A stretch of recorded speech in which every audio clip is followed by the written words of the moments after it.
na kayo dito? Sige, Lance. Send ko na yung location. Bakit mo pa papuntahin si Lance dito? Para manggulo. Kasama niyo naman si Kim eh. Umalis na lang kayo ni Chloe. Eh di sige. Hindi namin pagpipilitan ng sarili namin dito. Para tayong mga bata, no? Oo. Bumalik ulit yung dating nararamdaman. Grabe, na-miss ko to. So drunk right now. Are we drunk? I guess I'll have to drive them home. Ako sasakay kay Mac, ikaw mag-atid kay Kim. Kita mo yung kotse sa harapan mo. Overtaken mo. Do it! Come on, do it! Yeah! All right! Kailangan na mabuhay!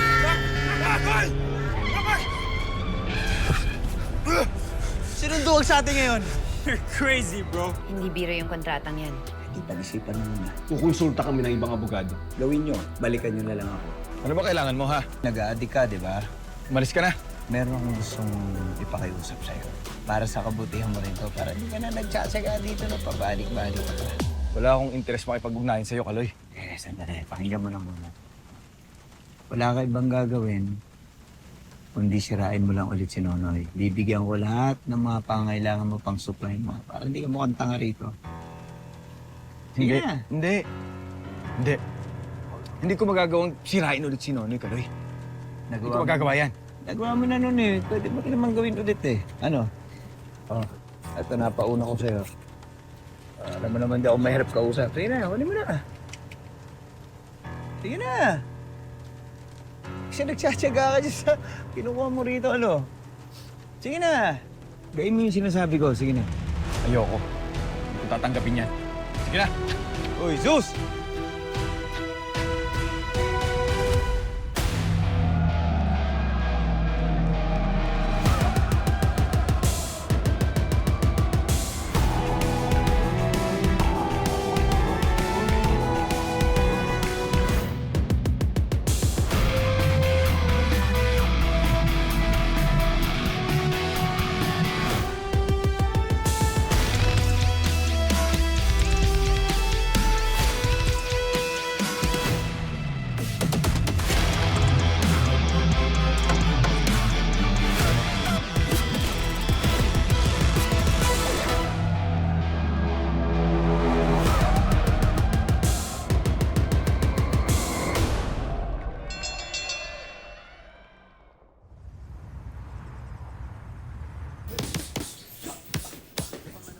Nice one.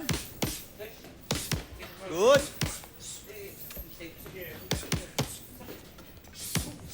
Good.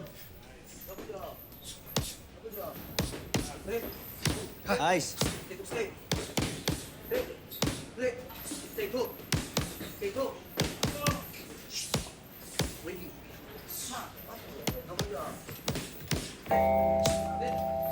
Coach, papigayin mo, coach. Papigayin mo.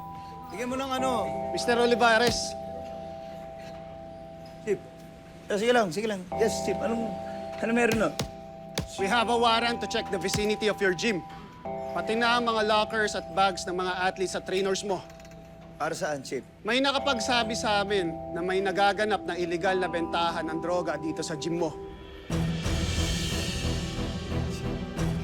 Chip, imposible yung sinasabi nyo. Hindi naman sa kung ano pa man, ha? Malinis ho yung gym ko. Even yung mga athletes ko dito, malilinis ho yung mga yan. Meron kaming regular na drug test ho din na nagaganap dito. May anonymous caller na nag-tip sa amin. Oh. May mga photos din na nasinend for evidence. Okay, invasion of privacy itong ginagawa niyo. Eh kung wala naman kayong tinatago dito, eh wala namang mangyayaring masama. Ano mo kami tinatago eh? O ito, warrant for your reference.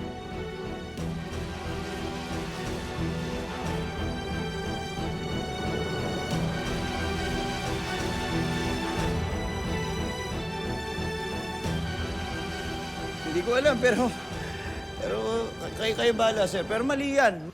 Boys, let's do a random check. Papaya lang kayo.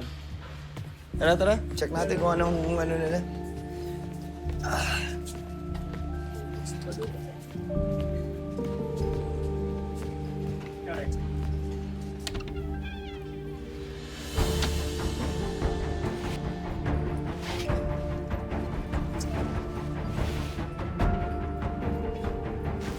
Nakita nyo na.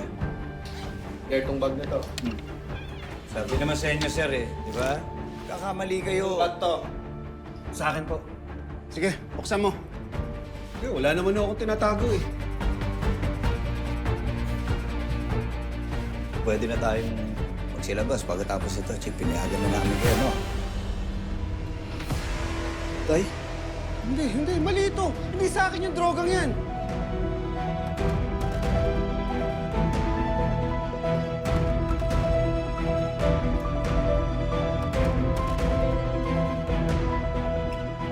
Sandali lang. Hindi sa akin yung paano napunta yan dyan. Baka may naglagay lang, sir. Kailangan mo sumama sa amin sa presinto. Sandali, sir. Bakit ako sasama? Hindi naman sa akin yan. Nagkakamali kayo. Sandali. Sir, kilala ko itong taong to. Matagal ko na hong empleyado to dito. Trusty ko ito. Alam kong malinis sa tao to, wala kasalanan to.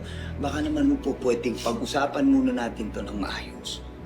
Pwede ho sana, makikiusap lang ako sa inyo. I'm sorry, Mr. Olivares. Malaking kaso po ito. Hindi po namin pwedeng palampasin to. Boys, kunin nyo na to.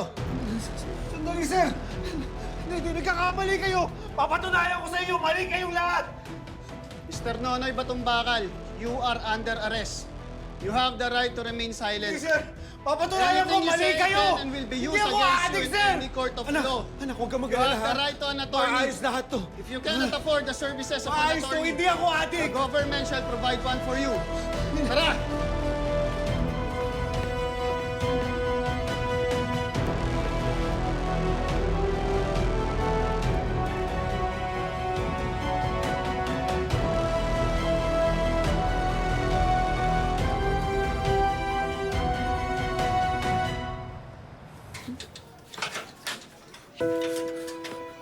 Magpatawag kayo ng abogado. Hindi ako dapat makulong. Tay, gagawa ako ng paraan, ha? Huwag ka mag-alala, Noy. Tutulong din ako. Dahil naniniwala ko inosente ka. Lahat gagawin ko para makalabas ka rito. Noy? Noy, Nadja, totoo ba yung tinawag sa akin ni Makmak? Drugs? hindi totoo yun, Nadja. Hindi sa akin yung drugs na yun. Paano nangyari? Kanino galing yun? Nadja, pinaiimbestigahan ko na. Huwag ka mag-alala at maayos din natin ito lahat. Ganoy, please, hindi pwede magtagal dito si Nonoy. Alam ko, Nadja, kaya nga lahat gagawin ko. Dahil ayoko rin madudungisan ng pangalan ni Makmak. Hindi ako papayag na ang atleta ko para ungisan ng pangalan.